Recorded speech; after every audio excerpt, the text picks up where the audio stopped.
Brace yourselves, Formula One fans.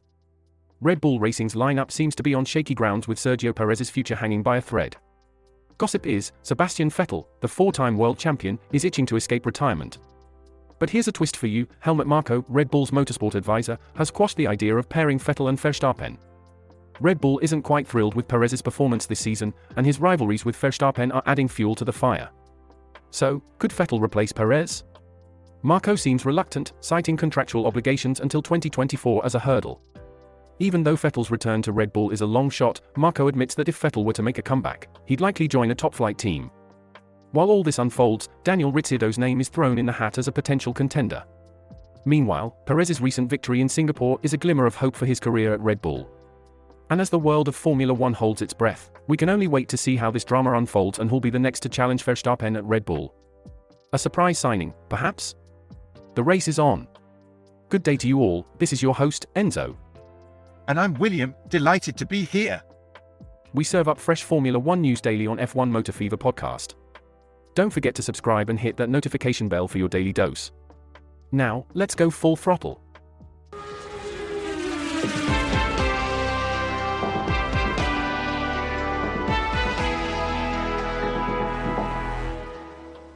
The Formula One rumor mill is in full swing, folks.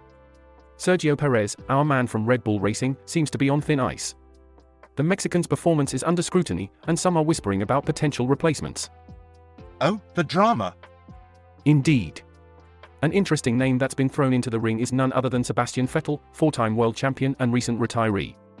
However, Helmut Marko, Red Bull's motorsport advisor, has squashed rumors of a Verstappen-Vettel partnership. But he hasn't ruled out a Vettel comeback. Not entirely, no. Marko feels Vettel is at loose ends in retirement and needs to make a decision about his future in the sport. Meanwhile, Perez's future with Red Bull is looking dicey.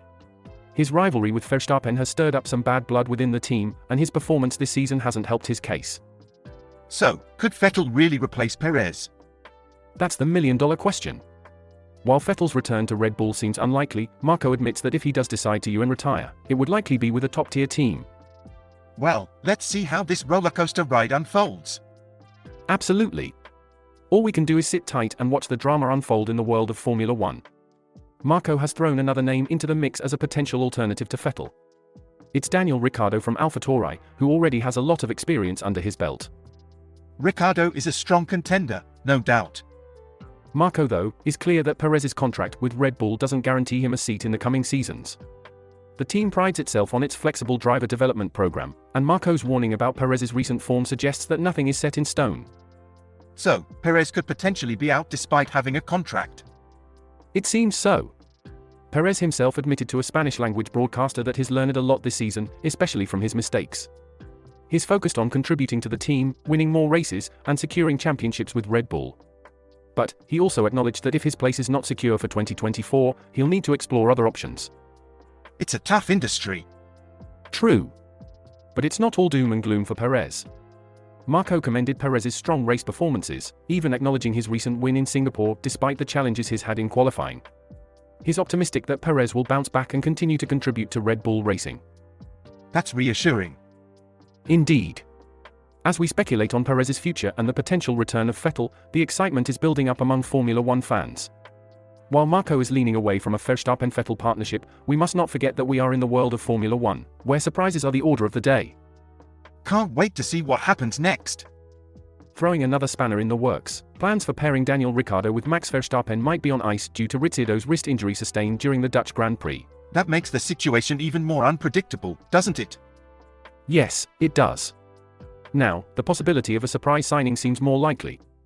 Red Bull Racing will surely make some bold moves to strengthen their lineup and continue their championship quest. Ricciardo's injury does complicate things. Absolutely. The coming months will be crucial for all involved. The shakeups at Red Bull Racing are keeping the entire Formula One world on its toes. And adding to the thrill for us fans. Indeed. As the season unfolds, we'll keep you updated with the latest developments and insider scoops. Stay tuned, folks, as the world of Formula One never fails to surprise us. William, have you been keeping your ear to the ground on the internet? What are the fans saying? Well, we've got a hot topic here from user RacingFan96, who says, quote, Eccleston and Massa's lawsuit Hamilton could have done the same after Abu Dhabi 2021, unquote. Oh, another lawsuit, you say? Seems like it. And the comments thread is buzzing. User /jar asks why Massa or FIA aren't suing Eccleston, who apparently knew about some wrongdoing during the season. Specialist_seal clarifies that Eccleston isn't personally liable, as any wrong he committed would have been in his capacity as president of Formula One. That's a sticky wicket. Indeed. Then we have Solsky1, who quips, quote, Bernie Eccleston and Helmut Marko please stop talking challenge. Difficulty, impossible, unquote. Oh, I see some cheeky banter in there. Absolutely. This prompts a cascade of responses, with users suggesting that Eccleston and Marko should be locked together to chat, or even host a podcast together. That would be a show. It certainly would. Interestingly, user G Breezy has a good memory, reminding us of Eccleston's controversial decisions during his reign, such as making the last race worth double points. The good old days. Finally, Francis_01 says, quote, didn't Bernie start this mess with Massa? Bernie playing 3D chess with himself, unquote. Well, they do say life comes full circle, don't they? And just like that, we've crossed the finish line on another episode of F1 Motor Fever podcast. We've dug deep into the controversies surrounding the latest Formula One news, and it's been incredible sharing this journey with you. I mean, who doesn't love a bit of gossip, especially when it involves Eccleston, lawsuits, and the whole shebang? You're not wrong, William. And if you folks at home can't get enough of our racing chatter, remember to subscribe and hit that notification bell. It ensures you won't miss a single episode. And who would want that, right? You'd miss out on all the fun. You could be at the pub, dinner table, or even in the loo, but make sure you have us on in the background, spreading the love for Formula One. Absolutely. We appreciate your support, and it's been a pleasure keeping you updated with the latest in the world of motorsport. Until next time. Keep the thrill of racing alive. And remember, both pedal to the metal, keep your gaze on the road, our channel's content is pure gold.